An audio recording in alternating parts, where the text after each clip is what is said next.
Breaking news. Male గా certificate ఉన్న అఘోరి ఆధార్ కార్డులో జెండర్ ఫీమేల్ గా ఎలా ఇచ్చారని రభస జరుగుతోంది. అబ్బాయిగా మెడికల్ సర్టిఫికేట్ ఉంటే అమ్మాయిగా ఆధార్ కార్డులో ఎలా వచ్చిందంటూ ప్రశ్నిస్తున్నారు. ట్రాన్స్జెండర్ అయితే ఆధార్లో ట్రాన్స్జెండర్ అని ఉండాలి, కానీ ఫీమేల్ అని ఉండడంపై పలు అనుమానాలు వ్యక్తం చేస్తున్నారు. ఒక పేరు మార్చాలంటే వందల ఆధారాలు అడిగే అధికారులు అఘోరికి ఫీమేల్ అంటూ ఆధార్ ఎలా ఇచ్చారని నిలదీస్తున్నారు కొందరు.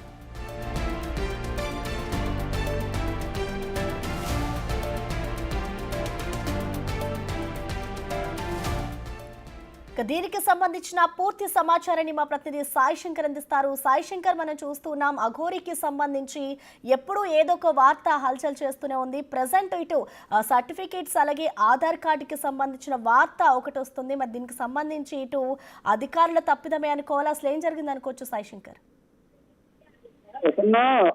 మహిళా అఘోరికి సంబంధించి వరుస వివాదాలు అయితే చోటు చేసుకుంటున్నాయి. అసలు క్లియర్ గా చెప్పాలి అంటే ఆమె సంబంధించినటువంటి ఐడెంటిటీ ఎక్కడ ఏంటి అనే దానిపై ఇప్పటి వరకు ఒక క్లారిటీ లేదు. అయితే ప్రస్తుతం ఒక ఆధార్ కార్డు ఆమె పేరుతో శివ విష్ణు బ్రహ్మ అల్లూరి అనేటటువంటి ఒక ఆధార్ కార్డు అనేది వెలుగులోకి రావడం జరిగింది. ఇందులో ఆమె జననం 1997 ఫిమేల్ గా ఇవ్వడం జరిగింది. అయితే దీనికి సంబంధించినటువంటి అంశంలో మహిళా అఘోరి ఒక ఆపరేషన్ ని చేసుకోవడం జరిగింది. ఆపరేషన్ కూడా ఇండోర్ లోని ఒక హాస్పిటల్లో, బంద్రీ హాస్పిటల్ రీసెర్చ్ సెంటర్ దగ్గర ఆమె అయితే ఒక ఆపరేషన్ చేయించుకున్నారు.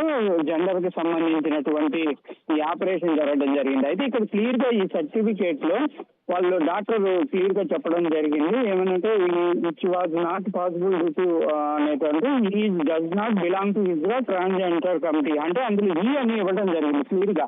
అయితే ఆధార్ కార్డులో మాత్రం ఫిమేల్ అనే విధంగా ప్రొడ్యూస్ చేయడం జరిగింది. ఇది అధికారుల యొక్క నిర్లక్ష్యమా, లేకపోతే ఎవరినైనా మెయింటైన్ చేసి, లేకపోతే ఏ విధంగా ఆమె ఈ సర్టిఫికేట్ అంటే ఆధార్ కార్డుని పొందారు అనే దానిపై ప్రస్తుతం అయితే పలు అనుమానాలు వ్యక్తం అవుతున్నాయి. అసలు ఈ చిన్న పేరు మార్చాలి అంటేనే సమయం ఇచ్చి గంటలు వెయిట్ చేసి అనేక సర్టిఫికేట్లు అడిగేటటువంటి ఆధార్ వాళ్ళు దీనిని ఎట్లా యాక్సెప్ట్ చేశారు? జెండర్ కి సంబంధించినటువంటి ఎలాంటి ప్రూఫ్ లేకుండా వాళ్ళు దీనిని ఎట్లా నిర్ధారించి ఆమెకి ఫిమేల్ ఇవ్వడం జరిగింది అనే దానిపైన అయితే ప్రస్తుతం చర్చ జరుగుతుంది. ఒకవేళ ట్రాన్స్జెండర్ అయితే కంపల్సరీగా ట్రాన్స్జెండర్ అనేది మెన్షన్ చేయాలి.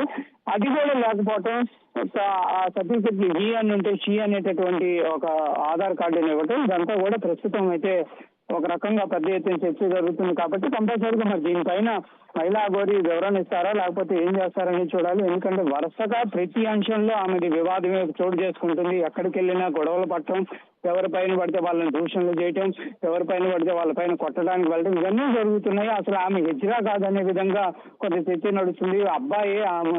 అబ్బాయికి సంబంధించినటువంటి అన్ని లక్షణాలు ఉన్నాయి, కావాలని చెప్పి ఆమె అమ్మాయిగా లేకపోతే ఇట్లా అఘోరిగా తిరుగుతున్నటువంటి పరిస్థితి ఉంది. అసలు అఘోరాకి సంబంధించినటువంటి ఎక్కడా కూడా ఆమెకి ఏ పీఠంలో కూడా ఆమెకి అఘోరికి సంబంధించినటువంటి రిజిస్ట్రేషన్ కూడా లేదు అనే విధంగా కూడా కొన్ని హిందూ సంఘాలు అయితే ఆందోళన చేపడుతున్నటువంటి పరిస్థితుల్లో మొత్తంగా మరి చూడాలి ఈ ఇజ్రాగా ఉన్నటువంటి లేకపోతే అఘోరిగా ఉన్నటువంటి అమ్మాయి యొక్క విషయంలో ఏ విధంగా జరుగుతుంది. ప్రభుత్వం ఒకవేళ దీనిపైన మనం ముందుకు వెళ్లే అవకాశాలు ఉన్నాయా అనేది కూడా చూడాలి. ఎందుకంటే ఒక ఆశ్రమానికి సంబంధించినటువంటి వివాదంలో కూడా ప్రస్తుతం ఆమె హాట్ టాపిక్ గా మారినటువంటి పరిస్థితి ఉంది. అఘోరికి సంబంధించి అంటే ఒక సీనియర్ అఘోరికి సంబంధించినటువంటి ఆశ్రమాన్ని ఆక్రమించాలనేటటువంటి ప్రయత్నం చేస్తున్నారనే విధంగా కూడా కొంతమంది గుంటూరులో ఆందోళన చేపట్టడం జరిగింది. దానికి సంబంధించి ఇరు పక్షాలను పిలిపించి పోలీసులు కూడా కౌన్సిలింగ్ ఇచ్చారు. ఇలాంటి పరిస్థితుల్లో ఏం జరుగుతుంది ఏంటి అనే దానికి సంబంధించి అయితే ప్రస్తుతం ఆందోళన వ్యక్తం అవుతున్నాయి. ఇంకోటి, ఒక మహిళ ఇంకో మహిళతో మాట్లాడినటువంటి ఆ మహిళా అఘోరి ఒక మహిళతో మాట్లాడినటువంటి వాయిస్ కూడా దీన్ని వెలుగులోకి తీసుకొని రావడం జరిగింది. ప్రస్తుతం ఆ వాయిస్ పైన కూడా చర్చ జరుగుతుంది. ఒకవేళ నిజంగా ఏమో ఫిమేల్ జెండర్ అయితే కనుక, లేకపోతే ట్రాన్స్జెండర్ అయితే ఒక మహిళతో అంత క్లోజ్ గా మాట్లాడేటటువంటి పరిస్థితులు ఏ విధంగా ఉంటాయనే దానిపైన కూడా అనుమానాలు వ్యక్తం అవుతున్నటువంటి పరిస్థితులు కనిపిస్తున్నాయి. Thank you Sai Shankar.